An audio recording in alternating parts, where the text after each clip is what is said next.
एक मिनट ये पर्ची निकाल लेते हैं, ठीक है ना। हाँ अब हमारे पास अभी, हाँ अब आप देखिए पहले से अंदर कोई वोट नहीं है। कोई नहीं। एक मिनट में इसको भी शो रिजल्ट को 0 कर दूं। अभी एप्पल को वोट दिया था एक हमने, तो टोटल वोट 1 हो गया। अब वापस, हाँ इसको मैं वापस 0 कर देता हूँ। स्टार्ट डेमो, हाँ शुरुआत करते हैं और मैं अब वोट करता हूँ। हाँ, बनाना या वाटरमेलन किसी को भी। 3 विकल्प है हमारे पास। हाँ अब मैं इसमें, नहीं, अगर आप एप्पल को वोट देंगे, एप्पल का वोट तो ये चोरी करने ही नहीं वाला है। ओके, हमें दूसरों का देना। हाँ, आपको चोरी देखनी है तो आपको बनाना को वोट करिए या फिर वाटरमेलन को करिए। मैं बनाना को वोट करता हूँ। ठीक है, तो आप देखिए आप क्या पर्ची देख रहे हैं। हाँ, बनाना आ गई। बनाना आ गई। तो आप वोटर ने बनाना की पर्ची देखी जी, वोटर यहां से चला गया। हाँ, अब अगला वोटर आया, आप हैं दूसरे वोटर। मान लीजिए मैं फिर बनाना को करता हूं। ठीक, मैंने बनाना को वोट किया। हाँ। अब देखिए मैंने क्या देखा, बनाना, दिख रहा है। तो मैं भी खुश हो गया। खुश हो गया मतलब सेटिस्फाई हो गया। जी, जी। मैं चला गया। अब मान लीजिए आप आए, आप फिर से बनाना को वोट करिए, मान लीजिए। मैं फिर से बनाना को वोट कर देता अब देखिए आप क्या देख रहे हैं यहाँ पे, हूँ। बनाना देख पा रहा हूँ। बनाना देख रहे हैं, जी। तो आप सेटिस्फाई हो गए। हाँ। आप भी चले गए। तो हमने 3 वोट कर दिए। 3 वोट कर दिए। ये बनाना बनाना बनाना, एक वोट और कर लेते हैं। ये मान लीजिए मैं अब वापस बनाना को वोट कर रहा हूं। ठीक है, तो ये मैंने बनाना को वोट किया, फिर मैंने देखा सिंबल बनाना। हाँ। ठीक है, 4 वोट किया। 4 वोट किए हैं, चारों बनाना को। चारों बनाना को। तो अंदर से एप्पल का, अब पहले इलेक्ट्रॉनिक वोट देखते हैं। देखिए आइए, हाँ, तो ये शो रिजल्ट कर रहा हूं अब मैं जी। ये शो रिजल्ट।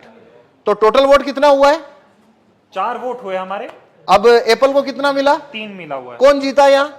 एप्पल। क्या आपने एप्पल को वोट दिया? नहीं दिया। मैंने भी नहीं दिया। हाँ, सभी ने तो बनाना को दिया था। सभी ने बनाना को दिया। लेकिन यहाँ पे तो एप्पल जीत गया है हाँ, और बनाना को तो एक ही वोट मिला है। हाँ। तो अब हम देखते हैं इलेक्ट्रॉनिक वोट को कागज के वोट से मैच करते हैं, क्योंकि काउंटिंग के दिन भी ऐसा होता है। ठीक, ठीक है। हाँ। तो देखिए अब हम कागज का वोट देखते हैं। ये देखिए, ये कागज का वोट, कितना कागज का वोट है? 4 है। Total vote 4। अब देखिए यहाँ पे टोटल वोट कितना है? 3 एप्पल। नहीं, टोटल वोट कितना है? और यहाँ टोटल वोट कितना है कागज का? 4। एप्पल का कितना वोट है? 3। यहाँ एप्पल का कितना है? 3। और यहाँ बनाना का कितना है? ये बनाना का 1। जबकि तो चारों आप ने बनाना को तो दिया। आप 100% वीवीपैट की पर्चियों की काउंटिंग करिए। ये लो काउंटिंग कितने की करनी है, कर लो काउंटिंग। क्या आपकी चोरी पकड़ में आई? नहीं है अभी, लेकिन मांग ये हो रही है, जो विपक्ष के, जो इंडिया गठबंधन के तमाम नेता हैं, वो ये कह रहे हैं कि वीवीपैट की पर्चियों की 100% मिलान होनी चाहिए। मशीन की गिनती आप बताइए होनी चाहिए क्या? नहीं, इस क्या हिसाब मतलब? से आप दिखा रहे, इसमें से तो आप साबित ही नहीं कर पाएंगे कि ऐसा गलत हुआ। भाई ये मैं ना खोलूं तो यहाँ पे तो ये होने के बाद में जो बनाना का कैंडिडेट है वो वोटर को बोलेगा भाई तुमने तो मेरे को वोट ही नहीं दिया। वोटर बोलेंगे हमने तो बराबर वोट दिया, पर्ची छपी हुई देखी। सवाल और है, अभी हम जब वोट डाल रहे थे तो यहाँ पे पर्ची यही एक ही दिख रही थी। हाँ, वही पर्ची बार बार कटनी चाहिए पर्ची, जो कि कटती नहीं, पर ऐसे वो, होनी चाहिए। हाँ पर उसको वोट फुल कट करेगा नहीं, क्योंकि उसको वोट जब चोरी करना है तो वो नहीं करेगा।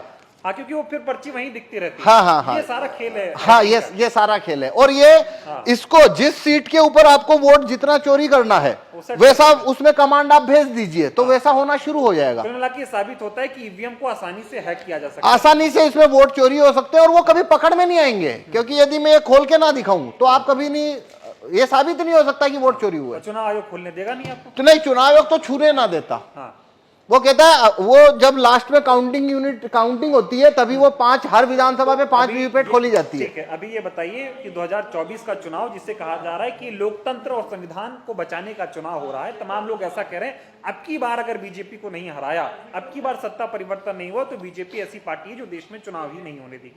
इस तरह के सवाल खड़े हो रहे हैं। इस वक्त में, ऐसे हालात में अगर ईवीएम से चुनाव हो रहा है तो कितना बड़ा खतरा आप देख रहे हैं? देखिए, ये भारत में अभी सारी 545 लोकसभा सीट के ऊपर जो चुनाव होने वाले हैं वो वीवीपैट से होने वाले हैं। सभी में कांच है, वो काला है, सभी में लाइट की अवधि 7 सेकंड है। तो मतलब ये अभी जो चुनाव है, वोट ईवीएम से चुनाव कराना उसका कोई मतलब ही नहीं बनता। कोई भी मतलब नहीं बनता। जितना धांधली करना है उतना हो सकता है। 5 सीट करो चाहे 50 सीट करो चाहे 100 सीट धांधली करो, और वो कभी पकड़ में नहीं आएगा। इसीलिए हम ये, भाई आपने, अगर मैं ना गेट खोलूं आपको पकड़ में आ रहा है? नहीं आ रहा, किसी को आ नहीं सकता। मतलब सारा खेल इसी काले शीशे का है, ये जो लगा हुआ है। हाँ, तो इसलिए हम कह रहे हैं कि देखिए भारत के अंदर सिटीजन के पास कोई ज्यादा राइट्स तो है नहीं।